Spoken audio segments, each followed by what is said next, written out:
Hello everyone, this is Mansi from evenati.in। अब हम अपनी मोमेंट्स का लेसन 7 स्टार्ट करें जिसका नेम है द लास्ट लीफ। सो ये बहुत ही इंटरेस्टिंग चैप्टर है और आपको इस चैप्टर से बहुत कुछ सीखने को मिलेगा। सो चैप्टर स्टार्ट होता है कि ऑटम का सीजन है and there are two girls, Sue and Johnsy, जो कि एक अपार्टमेंट में रहते हैं और ये दोनों ही आर्टिस्ट हैं। सो अब नवंबर से जो जॉन्सी है वो बहुत ज्यादा बीमार हो रखी है, उसको निमोनिया हो रखा है।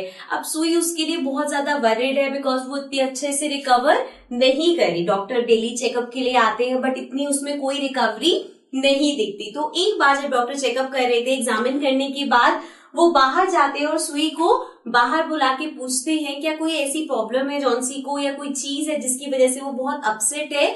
कि तो वो बोलते हैं कि ऐसा तो कुछ नहीं है, वो किसी चीज से अपसेट नहीं है। तो डॉक्टर उसे बताते हैं कि कोई चीज है जो उसे परेशान कर रही है बिकॉज वो खुद ही जीना नहीं चाहती, वो ठीक नहीं होना चाहती और अगर वो खुद रिकवर नहीं होना चाहती तो कोई भी मेडिसिन उस पर असर नहीं करेगी। सो अब उसके बाद जब डॉक्टर ने ये कन्वर्सेशन करी तो सुई उसके लिए और ज्यादा वरीड हो जाती है एंड ट्राई करती है कुछ ऐसी चीजें करे जिससे जॉन्सी कुछ इंटरेस्ट दिखाए, बट ऐसा नहीं होता। जॉन्सी किसी भी चीज में इंटरेस्ट नहीं दिखाती, वो उससे फैशन की बातें करती है, क्लोथिंग की बातें करती है, बट जॉन्सी कुछ भी रिस्पॉन्स नहीं दे रही। तो देन सुई क्या करते हैं, जो जिसपे वो पेंटिंग वगैरह करते हैं वो बोर्ड ले आती है और सोचती है कि मैं इसके सामने पेंटिंग कर दूं ताकि थोड़ा सा इसका माइंड डाइवर्ट होगा, बट ऐसा कुछ नहीं होता। जॉन्सी सिर्फ विंडो से बाहर देखती रहती है और ना ही वो ठीक से खाना पीना खा रही है ना ही कुछ। तो अब क्या करती है, सुई सोचती है कि पता नहीं इसके साथ क्या है एंड वो अपनी पेंटिंग स्टार्ट करती है और तभी वो नोटिस करती है कि जो जॉन्सी है वो कुछ बड़बड़ा रही है या कुछ विस्पर कर रही है। तो वो उसके पास जाती है तो वो देखती है कि वो उल्टी काउंटिंग आ रही होती है, जैसे कि 9, 8, 7 इस तरह से वो काउंटिंग बोल रही होती है। तो वो उससे पूछती है कि तुम क्या काउंट कर रही हो।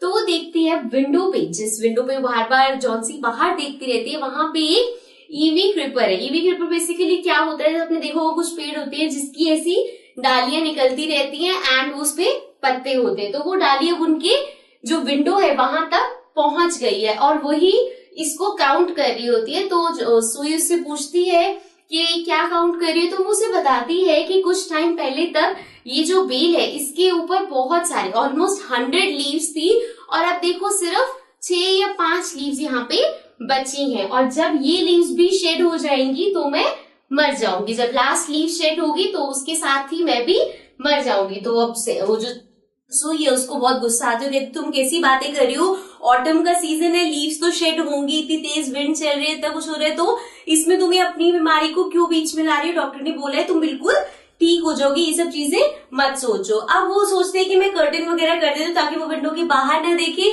बट वो ऐसा नहीं कर सकती बिकॉज उसको एक पेंटिंग बनानी। तो वो बताती है जॉन्सी को कि मुझे पेंटिंग बनानी है और मुझे रोशनी चाहिए, इसलिए मैं कर्टेन्स नहीं कर सकती, लेकिन तुम मुझे प्रॉमिस करो कि तुम विंडो के बाहर नहीं देखोगे और आराम से सो जाओगी। एंड देन वो कहती है चलो ठीक है, उसकी बात मान लेती है, लेकिन वो बोलती है कि तुम जल्दी कंप्लीट कर लेना बिकॉज लास्ट लीव को गिरते हुए मैं देखना चाहती हूँ।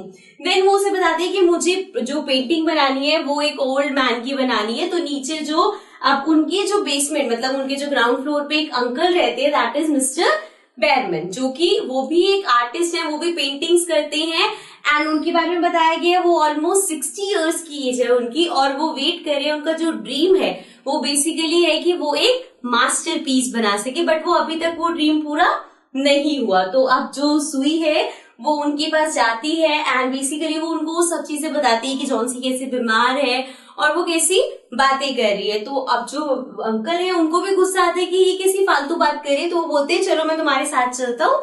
तो जब वो ऊपर जाते हैं तो वो देखते हैं तब तक जॉन्सी सो चुकी होती है। तो वो अगर दूसरे रूम में आ जाते हैं एंड वहां पे जो अंकल है वो कुछ सोचते हैं एंड देन बिना कुछ बोले वो चले जाते हैं वापस। अब नेक्स्ट डे जब वो लोग सो के उठते हैं तो जॉन्सी उसे बोलती है सुई को कि कर्टेन्स ओपन कर दो।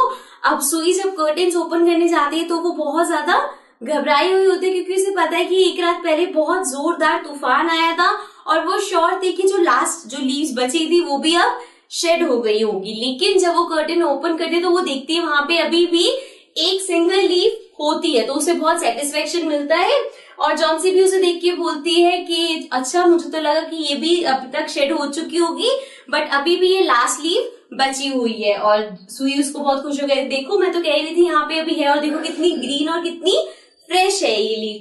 तो जॉन्सी बोलती है हाँ ये लीफ तो शेड नहीं हुई, पर चलो कल नहीं हुई, ये आज हो जाएगी, और जैसे ही ये शेड होगी तो मैं भी इसके साथ मर जाऊंगी। तो सुई उसके साथ बैठ के उसे बहुत प्यार से समझाती है, उसे प्यार से बात करती है कि तुम ऐसे मत बोलो, तुम मेरे को छोड़ के मत जाओ, अगर तुम चली गई तो मेरा यहाँ पे कौन होगा, तुम्हें मेरे लिए जीना होगा। तो ऐसा करके उसको कन्विंस करने की कोशिश करती है, एंड देन वो चली जाती है। एंड देन थोड़े टाइम बाद अगेन दोपहर को फिर से बहुत तेज तूफान आता है, और अब भी जॉन्सी बाहर देख रही होती है, लेकिन वो जो लास्ट लीफ बची होती है वो शेड नहीं होती। तो जॉन्सी सोचती रहती है, एंड देन वो सुई को बुलाती है और उसे बताती है कि जो भी उसके दिमाग में चल रहा था। तो बोलते हैं कि मैं कितनी सेल्फिश हो गई थी, मैं यही सब सोच रही थी, अभी जो लास्ट लीव है इसको देख के मुझे समझ में आ रहा है कि तुम हमारे लिए कितनी मेहनत कर रही हो, मेरी रिकवरी के लिए, डॉक्टर की फीस से लेके मेरे देखभाल करने तक तुम कितना कुछ कर रही हो, और एक मैं हूँ जो यहाँ पे ऐसे बीमार पड़ी हुई हूँ और मैं चाहती ही नहीं हूँ ठीक होना। बट अब मुझे रियलाइज हो गया कि ये कितने बड़ा पाप की बात है जब आप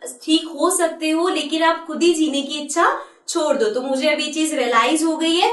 अब जब उसे वो रियलाइज होता है तो वो एक दूसरे को हक करते हैं, धीरे धीरे फिर जॉन्सी रिकवर होना स्टार्ट हो जाती है, और वो जो लास्ट लीव है वो अभी तक शेड नहीं होती। तो डॉक्टर आते हैं चेकअप के लिए, तो वो बोलते हैं कि वो रिकवर कर रही है, वो खुद ही जीना चाहती है, तो वो बहुत जल्दी रिकवर भी हो जाएगी। एंड देन वो बोलते हैं कि मैं नीचे जा रहा हूँ, बिकॉज नीचे जो ये अंकल थे ना उनके बेयरमैन है उनको भी सेम डिजीज हो रही है, उन्हें भी निमोनिया हुआ है, बट वो बहुत ज्यादा वीक है, और मुझे डॉक्टर बताता है कि मुझे उनके बचने के चांसेस नहीं लगते। तो उसके बाद डॉक्टर चला जाता है, एंड देन जो सुई है वो जॉन्सी के पास आके बताती है कि तुम्हें पता है नीचे जो अंकल है उनकी डेथ हो गई है, उनको भी 2 दिन पहले ही निमोनिया हुआ था। जो उनका बेड है उसके पास उनको एक वो मिला, जो क्या बोलते हैं, पेंट का बॉक्स था, एक लेटर थी, एक लेंटर था, और परसों जो हमारे जो यहाँ के जैसे बिल्डिंग का जो देखभाल करने वाला होता है वो आया था, तो उसने देखा कि वो एकदम गीले हो रखे थे। 2 दिन पहले की बात है ये,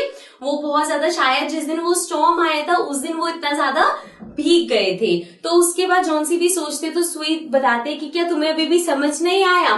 तो वो पूछती है क्या, तो वो बोलते हैं कि जो तुम बाहर लीव देखती हो, क्या तुम सोचते नहीं हो कि इतने तूफान में, इतनी बारिश में ये अभी तक शेड क्यों नहीं हुआ। तो वो पूछती है क्यों, तो वो उसे बताती है कि एक्चुअल में वो जो बेयरमैन है उसका मास्टरपीस है। मास्टरपीस है का क्या मतलब है कि ये जो लास्ट लीव थी वो बेसिकली जो जिस दिन स्टॉर्म आया था उस दिन बेयरमैन ने लेडर की हेल्प से, लेडर लगा के वहां पे ये जो लीफ उसे दिखती है वो एक्चुअल में पेंट करी थी, एंड उस लीफ की वजह से जॉन्सी रिकवर हो पाई, उसको बेटर फील हो पाए। तो बेसिकली इसीलिए जो सुई है वो उसको उनका मास्टरपीस बोलती है। ओके, सो ये थी पूरी स्टोरी। आई होप आपको स्टोरी अच्छी लगी होगी, एंड ऑल्सो आपको पूरी स्टोरी समझ आ गई होगी, एंड अब इसके जो क्वेश्चन आंसर्स है वो आप अच्छे से अटेम्प्ट कर पाओगे। So that's it from my side. I will be coming back again with some new story. Till then take care and bye bye.